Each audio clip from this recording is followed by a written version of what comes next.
ডিম সিদ্ধ করে নেবে, স্লাইস করে কেটে নেবে। তারপর কড়াইতে সাদা তেল দিয়ে পেঁয়াজ কুচি, লঙ্কা কুচি, টমেটো কুচি তিনটেই দিয়ে দেবে। আগে প্রথমে পেঁয়াজ কুচি দেবে, তারপর তারপর দেবে আদা রসুনের পেস্ট।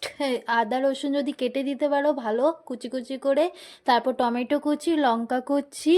তারপর ভালো করে নাড়াবে যতক্ষণ লাল না হয়, ভালো করে নাড়াতে থাকবে। তারপর হলুদ গুঁড়ো, অল্প হলুদ গুঁড়ো, জিরের গুঁড়ো, তারপর হচ্ছে ধনের গুঁড়ো অল্প অল্প পরিমাণে দেবে। তারপর মশলাটা ভালো করে কষাবে। তারপর একটু নুন স্বাদ মতন, তারপর স্বাদ মতন একটু চিনি। চিনি না দিলে স্বাদটা একদম আসে না। ভালো করে কষিয়ে নেবে। তারপর অল্প পরিমাণে জল দেবে।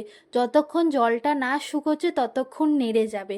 নাড়া হয়ে গেলে দেখতে পাচ্ছ ওই স্লাইস করা ডিম সিদ্ধটা, আমি 3টে ডিম সিদ্ধ নিয়েছি স্লাইস করে কেটে, তার মধ্যে দিয়ে দিলাম। তারপর হচ্ছে ধনে পাতা কুচি দেবে, আর রেডি হয়ে যাবে মশলা।